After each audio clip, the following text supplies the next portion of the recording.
PMI news में आपका खैर मकदम है। मैं हूँ नजफ़ अली शौकत। दोस्त आज आप बात करते बहुत अहम मौजू पर। पुराने शहर में मेट्रो रेल प्रोजेक्ट का काम चल रहा है, इंदामी कार्रवाई तेज़ी से चल रही है और ये बताया जा रहा है कि बहुत तेज़ी से काम करते हुए मेट्रो रेल पुराने शहर में आएगी।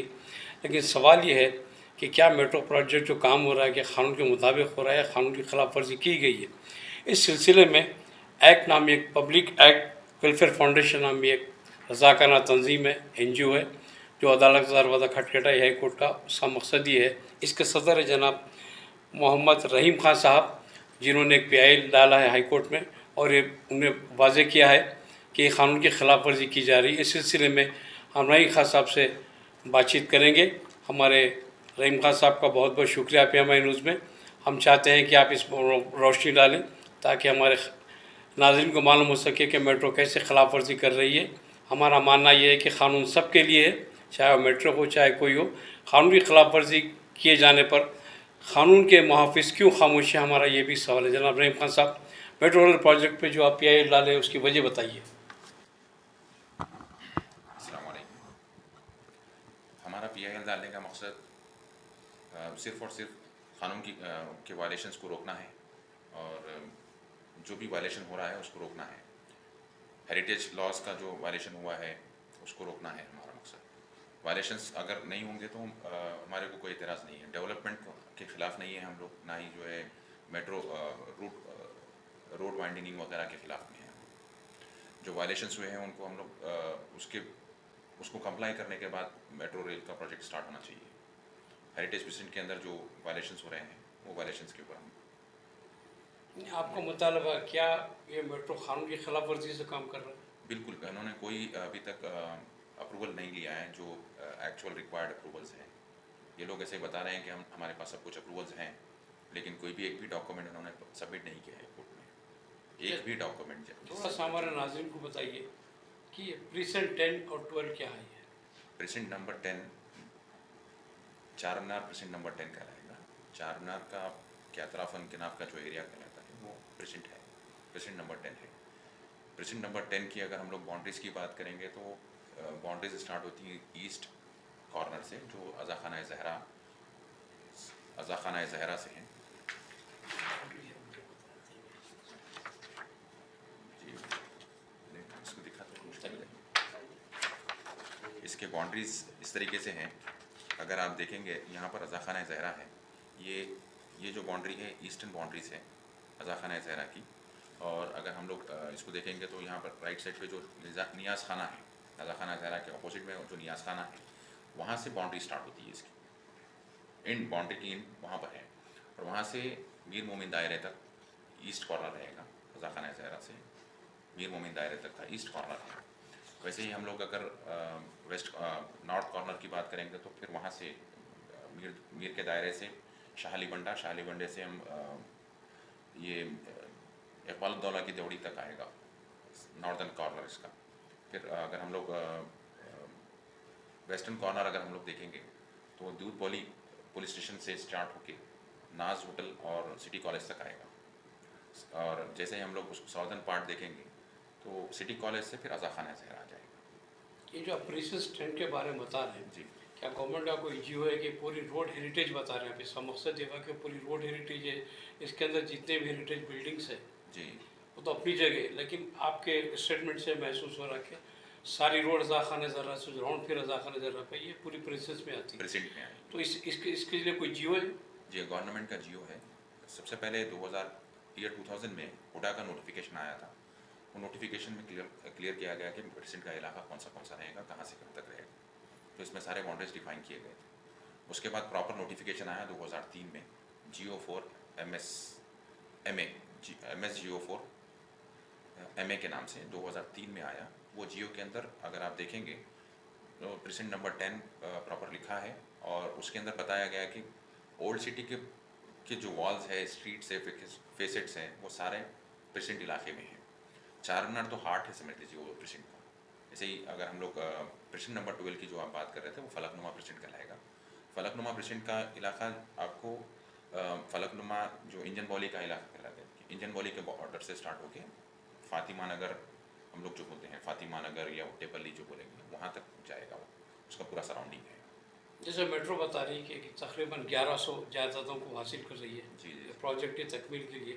जी। ये बताइए कि उसमें मजहबी मुकामात की तैयार है, हिंदू, शिया, सुन्नी सभी के। जी टोटल 106 प्रॉपर्टीज़ हैं जो हेरिटेज रिलीजियस स्ट्रक्चर्स, जिसमें आप दरगाह इंक्लूड कर सकते हैं, चिल्ला इंक्लूड कर सकते हैं, मसाजिद हैं, मंदिर है, ये तमाम चीज़ें मिला के 106 हैं इस हेरिटेज स्ट्रक्चर्स को भी मिला के इसमें टोटल 106 है।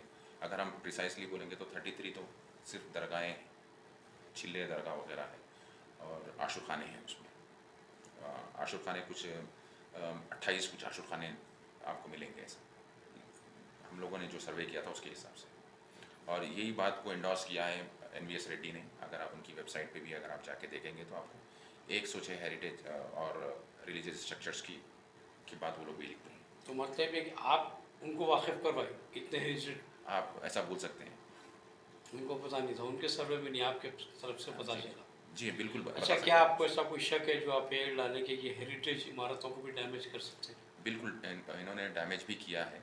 अगर आप देखेंगे तो आपको पता चलेगा ओल्ड MCH बिल्डिंग का एक कॉर्नर जो साउथ कॉर्नर है, वो कॉर्नर के पास उन्होंने डैमेज किया है। सारा रूम आपको नज़र आ रहा है, अभी पूरा होल डाल दिया है उन्होंने ओल्ड MCH बिल्डिंग में।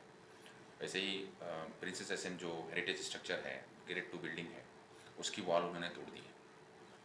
ये क्लियर वायलेशन है हेरिटेज स्ट्रक्चर्स का भी और हेरिटेज प्रेसिडेंट का भी। जब अखबार में एक प्रेस नोट पढ़े थे, जी इसमें लिखा हुआ था कि वो अलावा सात मुबारक जी जो 435 साल आपकी तारीख रखता है जी और कुतुब शाही दौर की चौथी इमारत है, और साथ ही साथ जो एशिया का पहला हॉस्पिटल है और वर्ल्ड का सुपर स्पेशल हॉस्पिटल फर्स्ट है, इसकी बाउंड्री वॉल हासिल की जा रही बोली। जी इस सिलसिले में शिया मुस्लिम फोरम नाम की एक तंजीम ने जी के जनरल सेक्रेटरी साहब जीशान अब्बास ने एक मेट्रो वालों से दरख्वास्त दाखिल की थी कि इसकी तस्दीक कीजिए या तरदीद कीजिए। ये तो उन्होंने बताया कि हम लोग इसको डैमेज नहीं कर रहे हैं, जी हम तहरीर तौर पर जवाब देंगे। जी तो अभी तक तो उनके पास से कोई जवाब नहीं आया, सिर्फ ज़बानी तयक़ुन है। जी जैसा आप बता रहे हैं कि शक है कि ये लोग कुछ कर सकते हैं, तो इनका मंसूबा क्या रहेगा? जी अज़ा खाना ज़हरा आशुफ खाना सरतोक तो ऑलरेडी लिस्टेड हेरिटेज स्ट्रक्चर है। हेरिटेज अगर हम लोग उसके सीरियल नंबर देखेंगे, GOMS नंबर 102 के तहत 33 सीरियल नंबर है उसका, जो जामा मस्जिद दारुशिफ़ा है और अलावे सरतोक है। अलावे सरतोक पहले दारुशिफ़ा कहलाता था, अभी उसको हम लोग अलावे सरतोक बोल रहे हैं। तो ऑलरेडी वो लिस्टेड बिल्डिंग है, उसको लोग तोड़ नहीं सकते, लेकिन फिर भी हम नहीं बता सकते क्योंकि अगर उनके पास कोई अप्रूवल है तो परमिशन लेके कर सकते हैं, कोई उनके पास अप्रूवल है तो। अभी तक तो उनके पास कोई अप्रूवल नहीं है। हमने जो चेयरमैन है GHMC इसका चेयरमैन है, देखिए GHMC का फिर नाम याद नहीं आ रहा मेरे को। हेरिटेज कमेटी का जो चेयरमैन है, कमिश्नर ऑफ GHMC, उनको एक लेटर लिखा था हमने कि भाई आपके यहाँ से कोई अप्रूवल लिया है या नहीं है। तो इनके पास से टाउन प्लानिंग के पास हमारा लेटर गया, टाउन प्लानिंग सेक्शन वाले वापस से हेरिटेज डिपार्टमेंट को लेटर लिखे और हेरिटेज डिपार्टमेंट से हमारे पास लेटर वापस आया है कि अभी तक कोई कमेटी का गठन नहीं हुआ है। लेकिन हमारे पास जो GOs थे पहले, उसके हिसाब से हमारे को मालूम चला था कि भाई 2021 में एक कमेटी का गठन हुआ है, लेकिन उसमें 2 को-ऑप्टेड मेंबर्स अपॉइंट नहीं हुए। लेकिन यहाँ पर पता चला कि हमारे को कोई अभी तक कमेटी ही नहीं बनी है। तो अगर कमेटी नहीं है इनके पास तो अप्रूवल्स नहीं है। विदाउट टेकिंग अप्रूवल्स ये लोग जो है कंस्ट्रक्शन डेमोलिशन स्टार्ट करें, वायलेशन है, क्लियर वायलेशन है। ये पुराने शहर में पुराने मिली पे एक पीली गेट है निज़ाम के दौर से, उसके बाद एक छोटा सा आशुर खाना है। जी जी पब्लिक को ये भी शक व शुबा है कि ये भी तोड़ा जा सकता है, ये भी हेरिटेज डिपार्टमेंट। जी बिल्कुल, क्योंकि अगर आप देखेंगे दरवाज़ों में इंटीग्रेटेड फैमिली कोर्ट है, फैमिली कोर्ट की भी एडमिनिस्ट्रेटिव बिल्डिंग है, उसको भी डेमोलिश करने का उनके पास प्लान है। तो वो कैसा भी इफेक्ट होगा समझ लीजिए। उसके ऊपर डैमेज कर सकते जी बिल्कुल कर सकते हैं। हैं। तो आपकी जो PIL का मकसद अभी तक आपको ये क्या स्टेज पे आपका PIL?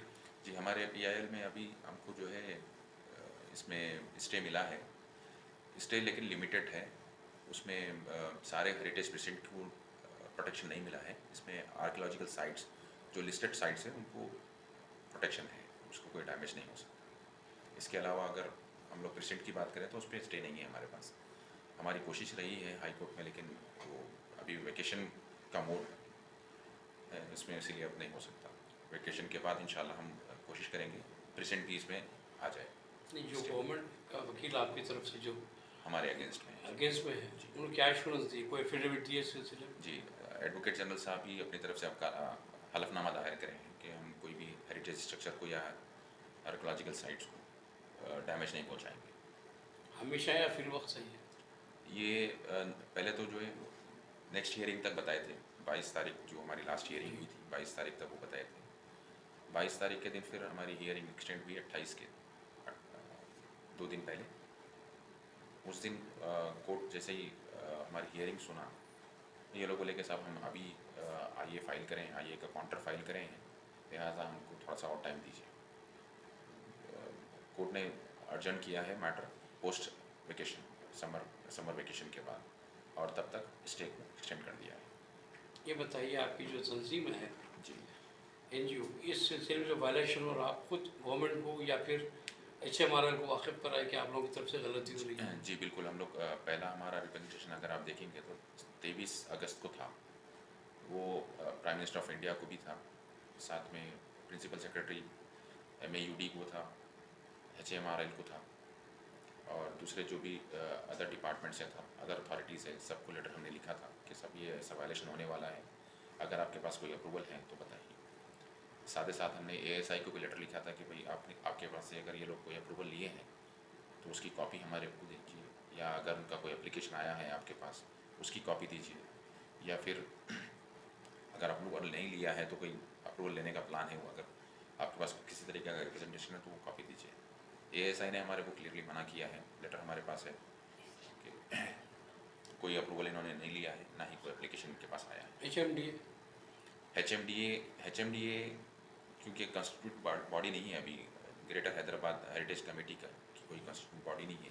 हालांकि 2021 में GO पास हुआ है इसके ऊपर, लेकिन कोई बॉडी कंस्टिट्यूटेड नहीं है तो अप्रूवल देने का सवाल ही नहीं है। आप बस ये बताइए कि इसका नेक्स्ट स्टेप क्या है आपके पास? देखिए, अभी तो हम लोग जो है ना वेट करेंगे, क्योंकि हाई कोर्ट के पास से जो है स्टे है इसके ऊपर, लिमिटेड है लेकिन स्टे है, और हम लोग जो है ना मार्च करना चाह रहे हैं, पीसफुल मार्च करना चाह रहे हैं। तो 11 तारीख का हमने रिक्वेस्ट दिया है DCP के पास। प्रोटेस्ट मार्च कहाँ से कहाँ तक रहेगी? हम लोग ये पूरा प्रेसिडेंट कवर करने का इरादा है हमारा। अच्छा, प्रेसिडेंट नंबर 10 को स्टार्ट करेंगे जी। टोटल जो भी एरिया है, जो भी 2 किलोमीटर 5 किलोमीटर जितना भी रेडियस है उसका, वो रेडियस हम लोग कवर करेंगे इंशाल्लाह। आपका मकसद है मार्च के ज़रिए कौम में अवेयरनेस लाया जाए कि किस तरह वायलेशन हो रहा है? जी हाँ बिल्कुल, हमारा मकसद यही मकसद है आपका कि वायलेशन कैसा करिए जी, और जो गवर्नमेंट भी खामोश है इस मसले पे। जी हाँ बिल्कुल, इसीलिए हम लोग खामोश मार्च रखने का इरादा रखते हैं। खामोश मार्च रहेगी जी, एक तरीके से आपको प्रोटेस्ट भी होगा और अवेयरनेस भी होगा, अवेयरनेस भी होगा। तो अभी तक जो भी इन्हदामी कार्रवाई आपके मुताबिक वो इलीगल है? बिल्कुल इलीगल है, किसी भी प्राइवेट प्रॉपर्टी को भी अगर उन्होंने तोड़ा है तो वो भी इलीगल है। अच्छा, आप जो कंस्ट्रक्शन उस पर चल रहा है वो कर सकते इलीगल है, बिल्कुल इलीगल है, क्योंकि उनके पास हेरिटेज कमेटी का अप्रूवल नहीं है। नहीं है उनके पास। ये जो आप हेरिटेज प्रॉपर्टीज के ऊपर स्टे है उनके ऊपर जी, क्या ये प्राइवेट प्रॉपर्टीज पे भी स्टे है या सिर्फ हेरिटेज जो लिस्टेड प्रॉपर्टीज हैं उसके ऊपर स्टे है? तो जैसे मसाजिद हो गए, आशुखाने में? नहीं, मसाजिद लिस्टेड नहीं है ना, जो लिस्टेड प्रॉपर्टीज रहेंगे उसके। हेरिटेज में आपके पास लिस्ट है? जी हाँ, लिस्ट है हमारे पास, 102 लिस्ट है टोटल, GO 102 है, जिसमें 135 हेरिटेज स्ट्रक्चर्स हैं, वो लिस्टेड है। इसमें से अगर हम लोग प्रेसिडेंट नंबर 10 में जो प्रॉपर्टीज़ आ रहे हैं हेरिटेज प्रॉपर्टीज़, उसकी अगर हम लोग बात करें तो पहले तो हज़ाखाना ज़हरा है, उसके बाद दूसरा ओल्ड MCH बिल्डिंग है, तीसरा हम लोग देखेंगे जामा मस्जिद है, और दारुशिफा जिसको हम लोग अलावे सरतो बोलते हैं वो है, उसके बाद पीली गेट जो पुरानी हवेली की गेट है, और उसके बाद प्रिंसेस एसेंट कॉलेज है, और थोड़ा हम आगे जाएंगे तो मुगलपुरा टूम है, ये आएंगे, और मीर हाँ मुगलपुरा टूम आ जाएगा। उसके बाद आपको कमान मिलेगी, शामराज कमान, बस जी, बस यहाँ ये सारे हैं ये रूट के ऊपर। और वायलेशन ऑफ जो आप बोल रहे हैं, अगर से कुछ HMRL तोड़ दी है जी जी जी, तो ऑटोमेटिक जो आपके हिसाब से ऑर्डर है हाई कोर्ट का कि वो नहीं तोड़ना चाहिए और वो तोड़ती हैं तो तोड़ बिल्कुल वायलेशन होगा, वो कंटेम्प्ट ऑफ कोर्ट भी कराएगा, कंटेम्प्ट ऑफ कोर्ट कराएगा। तो उसके लिए फिर आप क्या करेंगे? कंटेम्प्ट ऑफ कोर्ट होगा तो हम लोग कंटेम्प्ट प्रोसीडिंग फाइल करेंगे उनके अगेंस्ट में। क्या आप ये HMRL जो भी प्रोजेक्ट है क्या है, इसके क्या डेवलपमेंट के खिलाफ सिटी के? नहीं, बिल्कुल भी नहीं है। हम लोग ये चाह रहे हैं कि भाई अब प्रॉपर अप्रूवल्स के साथ हो, क्योंकि अगर एक नॉर्मल सिटीज़न कंस्ट्रक्शन कर रहा है, कोई बिल्डिंग बना रहा है, तो उसको अगर आपके पास परमिशन नहीं है तो बिल्डिंग आके आप तोड़ देते हैं। आपने देखा होगा हैट्रा का जो इनहंगामी कार्रवाई हुई है और दूसरे भी हुए हैं, तो ये वायलेशंस रहने की वजह से हुआ है। अब अगर ये वायलेशंस खुद गवर्नमेंट करेगी तो फिर क्या है बताइए? कानून तो सबके लिए एक है ना सर। और एक सवाल है साहब आपसे, ये जब HMRL जो है जब आएगा जी या मेट्रो रेल जो है चलेगी, तो जितने हेरिटेज स्ट्रक्चर्स के बिल्कुल करीब से मेट्रो रेल के कंस्ट्रक्शन का वर्क भी चलेगा और बाद में कंस्ट्रक्शन के बाद मेट्रो रेल भी चलेगी। क्या ये कोई एक्सपर्ट ओपिनियन इसके बारे में है कि ये वाइब्रेशंस की वजह से ये जो हेरिटेज स्ट्रक्चर्स हैं जो डिलैपिडेटेड कंडीशंस में उसको डैमेज और फर्दर डैमेज नहीं होना होते, कुछ आपके पास उसका तयक़ुन है? नहीं, बिल्कुल भी नहीं है। हम लोग हाई कोर्ट में ये भी प्ली रखे हैं कि सब इन्होंने हेरिटेज इम्पैक्ट असेसमेंट नहीं करवाया है। ये मैंडेटरी रिक्वायरमेंट है किसी भी हेरिटेज प्रेसिडेंट में वर्क करने के लिए, हेरिटेज इम्पैक्ट असेसमेंट उन्होंने नहीं करवाया है और ये क्लियर वायलेशन है। हेरिटेज प्रेसिडेंट या हेरिटेज स्ट्रक्चर के सामने से आप स्काई लाइन नहीं लेके जा सकते, तो अगर आप स्काई लाइन लेके जाते हैं तो वो भी वायलेशन है। उसको किस तरीके से दूर करेंगे उसका भी उनके पास कोई अभी तक जवाब नहीं है। एक्सपर्ट इसके अंदर आप लोग? हमारे यहाँ से हमारे जो एक्सपर्ट इंजीनियर्स थे, वॉलंटियर इंजीनियर्स थे, उनके पास से हमने एक रिपोर्ट बनवाने लगाया है और वो रिपोर्ट हमने कोर्ट में सबमिट भी किया है। सारे इमेजेस के साथ सुपर इम्पोज्ड मैप्स हमने कोर्ट को सबमिट किए हैं। इंशाल्लाह हम आपको प्रोवाइड करा देंगे। आपके जो भी ऑडियंस है उनको आप दिखा सकते हैं। ये से मोहम्मद रहीम खान साहब, एक्ट पब्लिक वेलफेयर फाउंडेशन के प्रेसिडेंट, जो कि NGO है। आपका मकसद ये है कि पुराने शहर में जो मेट्रो रेल प्रोजेक्ट आ रहा है, हम तरक्की के ख़िलाफ़ नहीं है, डेवलपमेंट के ख़िलाफ़ नहीं है, लेकिन क़ानून की खिलाफ वर्जी की जा रही है। क़ानून सबके लिए, वो चाहते हैं कि क़ानून के मुताबिक काम हो। इस सिलसिले में वो PIL डाले हैं। जैसा कि आपका कहना है कि एडवोकेट जनरल ने बताया कि हेरिटेज जो है इमारत को, बिल्डिंग्स को हाथ नहीं लगाएंगे, लेकिन फिर भी लोगों को शक व शुबा है इस सिलसिले में, क्योंकि 106 आप बता रहे हैं कि जो ऐसी मजहबी इमारतें आ रही हैं कि जिसको डैमेज किए जाने का शक व शुबा है। जब पूरी तरीके से हाई कोर्ट में एश्योरेंस दिया जाएगा कि ऐसा नहीं किया जाएगा, तो उसी वक्त जो ये NGO, और जहाँ तक इन्होंने कानून की खिलाफ वर्जी कर ये सिलसिला जारी रहा, तो जब दोबारा हाई कोर्ट खुलेंगे जून में, उस मौके पर ये जो है कंटेम्प्ट ऑफ कोर्ट का भी पिटिशन डाल सकते हैं। तो नाज़रीन, हम आपको बताना चाह रहे थे कि बहुत अहम मौजू पे रहीम खान साहब ये काम कर रहे हैं। पब्लिक में आप अवेयरनेस लाने के लिए 10 तारीख को एक प्रोटेस्ट मार्च अज़ाख़ाना ज़हरा से प्रेसिडेंट टेंट तक 11 तारीख को एक मार्च आप निकालना चाह रहे हैं। इस सिलसिले में आप लोगों ने डिप्टी कमिश्नर पुलिस साजों से नुमाइंदे भी कर चुकी है। ये परमिशन आने के बाद ये मार्च निकाली जाएगी। आपकी अपील है कि तमाम जो है लोग इसमें शरीक हों और वाकिफ़ हों कि किस तरह क़ानून के रखवाले क़ानून की खिलाफ वर्जी कर रहे हैं। आम पब्लिक जब क़ानून की खिलाफ वर्जी करती है तो सज़ा मिलती है, उसके खिलाफ केसेस बुक करते हैं। हमारा सवाल है कि जब क़ानून जानने वाले से खिलाफ वर्जी करे तो क़ानून के खिलाफ क्यों क़ानून खामोश बैठा है? ये सवालिया निशान है। इंशाअल्लाह ताला आगे जो डेवलपमेंट होगा, हम रहीम खान साहब से टच में रहेंगे। रहीम साहब, आपका बहुत बहुत शुक्रिया PMI न्यूज़ में आने का। इंशाअल्लाह ताला इस सिलसिले में अपडेट आपको मिलता रहेगा। PMI news Hyderabad.